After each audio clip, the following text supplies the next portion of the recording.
What is up, everybody? I hope you guys are all having a good day. Tons of stuff going on this week, so I might as well hop right in.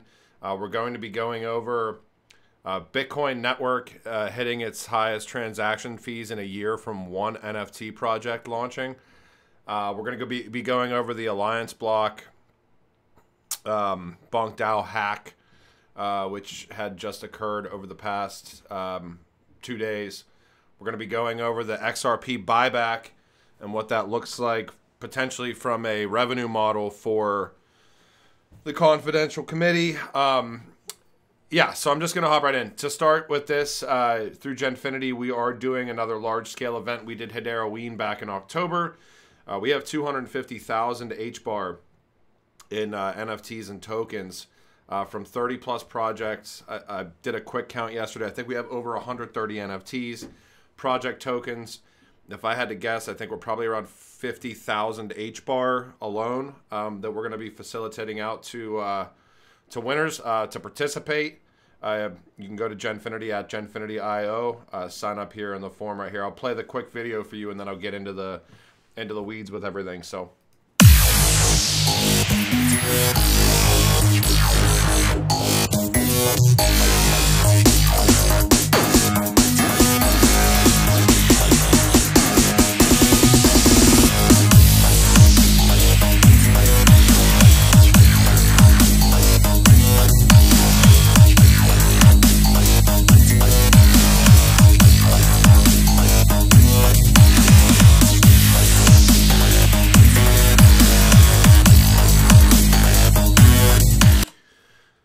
That's probably going to turn out loud.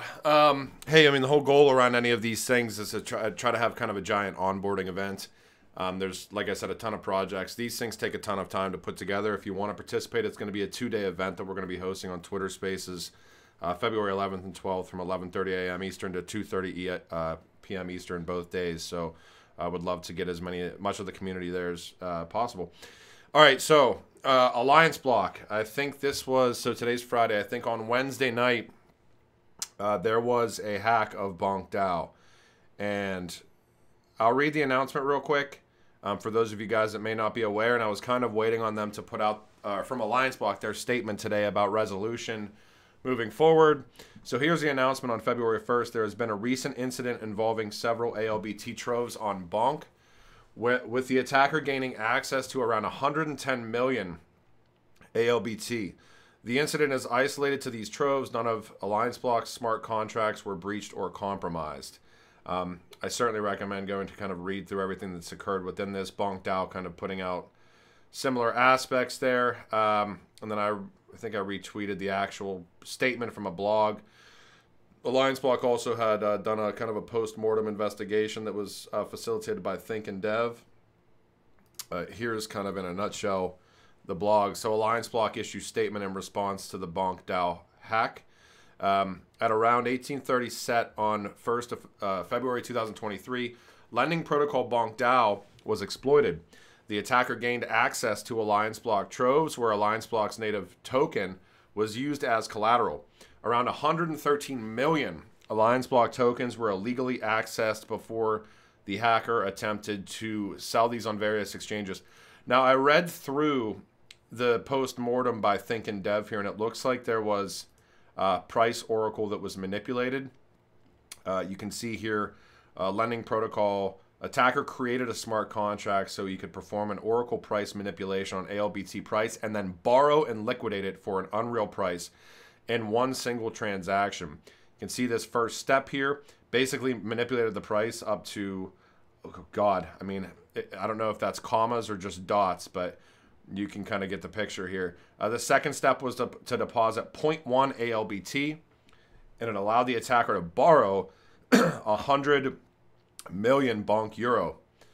So was the oracle broken? No, it's an implementation, a bad implementation of the BonkDAO protocol. So, all right, anyways, to get into AllianceBlock's response here, must be emphasized, none of the smart contracts were done.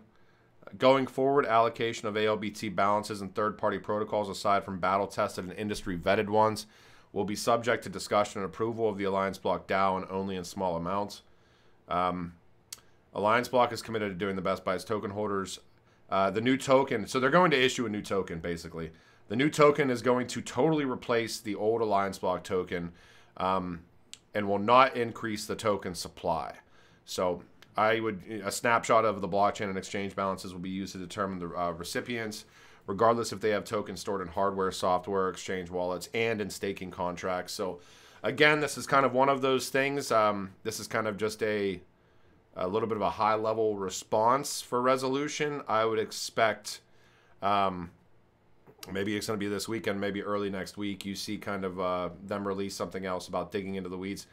I mean, there's some due diligence aspects that I definitely have questions around with AllianceBlock. I did put out a tweet saying I'm certainly going to support these guys.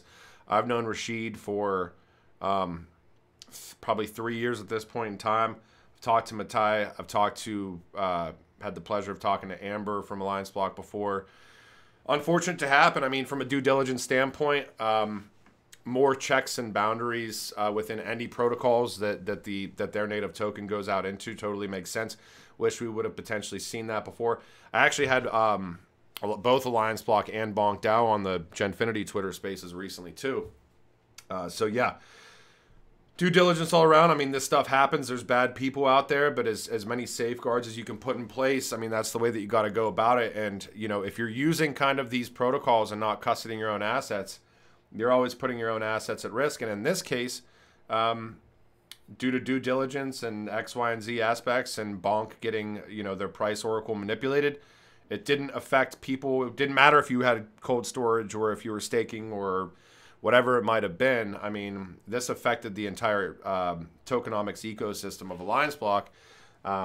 Looking forward to seeing how they bring this to resolution moving forward, though we can see the high-level response here. But and yeah, to anybody affected, just feel really sorry. So, all right, so this also came out. Now, we do know that Library, and, you know, due to John Deaton and you know, what Library has been going through, the SEC, from what we've seen, admitting on record that secondary sales of the Library token are not, you know, considered securities, which brings us to the point, well, you know, why are these exchanges, why do they still not have XRP relisted? Because if secondary sales aren't considered securities transactions or unregistered securities, why don't we have XRP back on these exchanges? I think we have seen some people speculating around Coinbase with kind of a not available yet, trading not available yet for XRP. So, and shout out to John Deaton there. I will get into this real quick. There's kind of this form going around from this, that confidential. Okay, so if those of you that watch my channel, maybe you don't know. There's this like confidential buyback committee. There's like this collateralization model going around the XRP community saying that, you know, we're going to basically assume that XRP is worth $130,000, all the tokenized value, and basically all the value in the world if it were tokenized, and try to ensure XRP holders X, Y, and Z in case somebody tries to buy back your assets. I've already stated my opinions. I think that, you know, that's nonsense. Nothing against, you guys all know my opinion on it, but nothing against the people trying to do it. I just wouldn't be participating in anything like that. So Crypto Eddie sent us some, Crypto Eddie puts out today, look at what the confidential committee plans to make on the deal. No wonder why some fell into promoting. And this is, I don't know if you guys can see this, but in consideration for Jimmy Valley and Valhill's efforts to organize the participating token holders and implement the proposed transaction with the USA Corporation, the USA Corporation shall pay Valhill a one-time fee in ESDR is equal to 1% of the aggregate cash consideration paid to all participating token holders, that's the community, in connection with the proposed transaction. And this is being called the Valhill fee. Provided that any member of the confidential committee refers any participating token holder to participate in the proposed transaction, such as, this is like a referral fee, they basically get 50% of what Jimmy Valley and Valhill would normally get. They're assuming this is $100 million. So yeah, I'm not going to even, I'm just so sick of talking about this. But Crypto Aries saying a couple of different things within this. On top of this, they had John Deaton in this proposal, and apparently John didn't have anything to do with it. To be clear, I have not asked anybody for any money for any contribution of any kind whatsoever associated with my efforts in the Ripple or library cases. I've turned many people down who offer to contribute for my time and my expenses. Ari putting out a tweet a couple hours ago, Dear XRP community, why would you ever support people and channels that supported the Valhill Capital buyback? They are now leading you to believe John is involved for the profit. Terrible and shameful. So, lots of drama as usual in the ecosystem as a whole between the AllianceBlock Hack, kind of seeing this buyback thing being propagated throughout the community. You know, and we talked about this a long time ago. We talked about whenever the initial number came out, these guys had the interview's probably still live on Link2.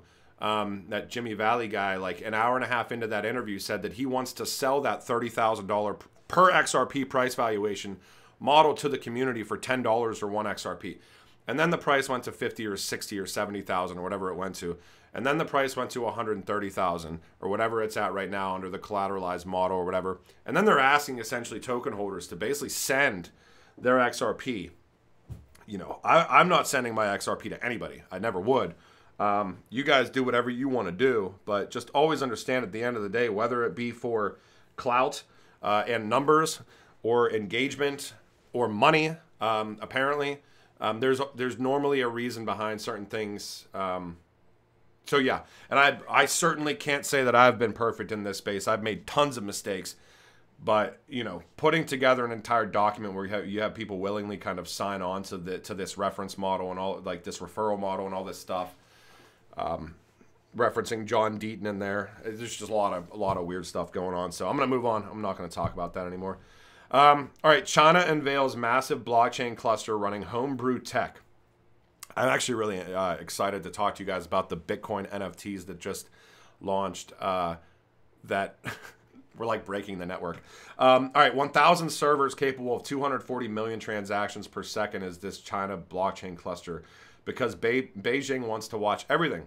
China's ambition to record government and commercial activity on a blockchain has a new engine, which is a 1,000 server cluster in Beijing capable of handling 240 million smart contracts each second.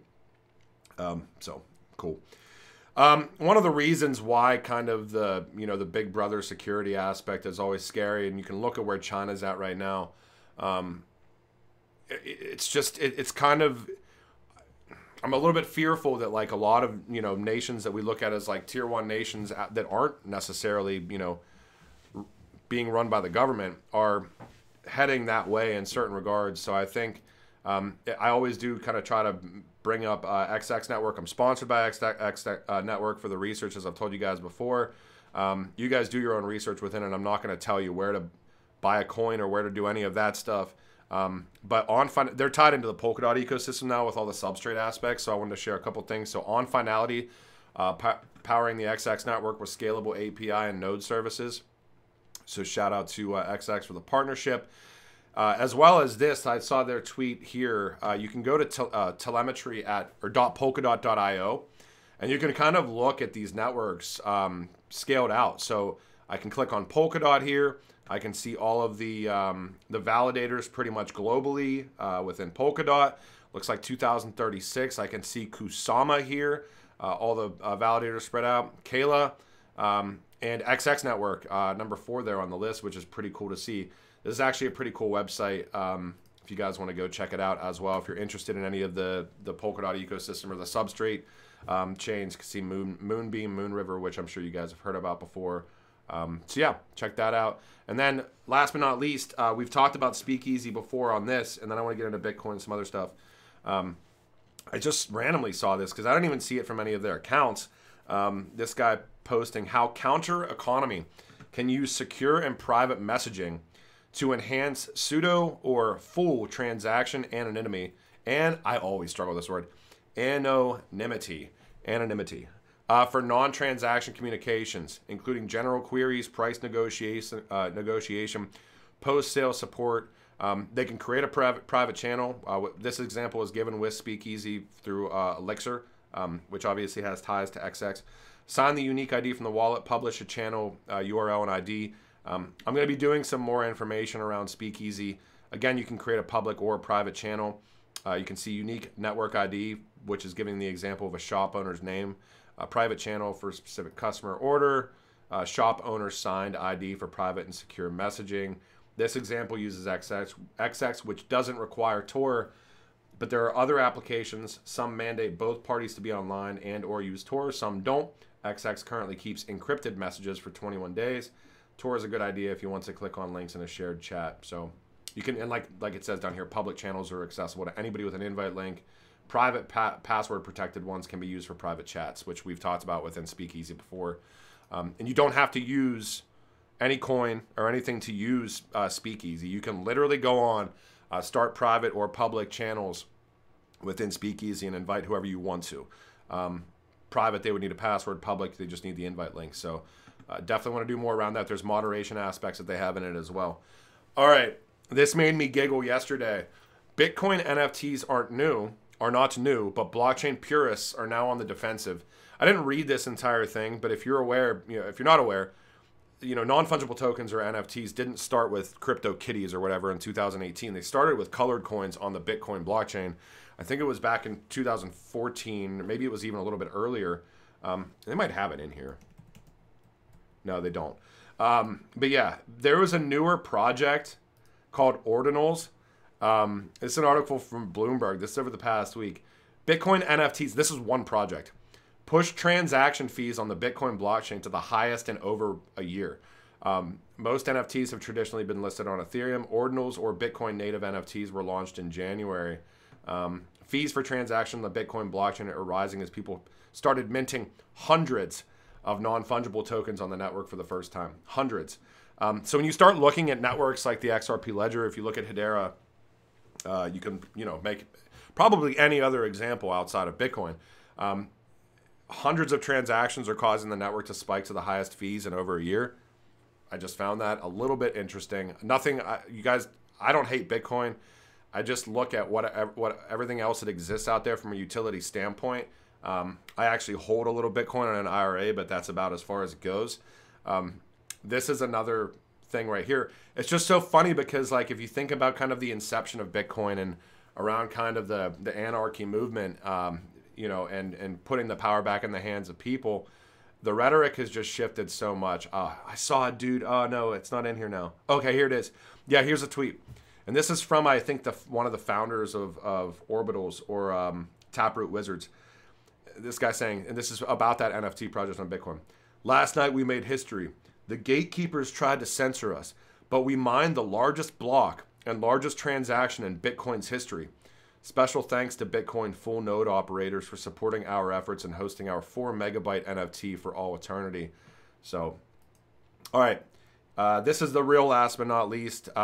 If you guys have been paying attention in this space, I've been trying to look and see what some of the trends might be like during this cycle, and I think we have an inkling of one that is certainly going to be overhyped. And I'm not saying this is overhyped. I'm just saying how many projects have popped up recently, and look at price action around these artificial intelligence or AI projects over the past few weeks, especially given kind of the Chat GPT stuff. It's certainly something that's being talked about. Humans AI put out a tweet. We're excited to announce our support. Here, let me just go. Yeah, our support of Humans.ai, the European deep tech startup to bring AI or artificial intelligence NFTs wrapped from Ethereum to the Hedera network, enabling them to benefit from the efficiencies of Hashgraph. You can see the press release here. It's the first AI project to integrate Hedera's Clone, the AI video generation tool, available in closed beta.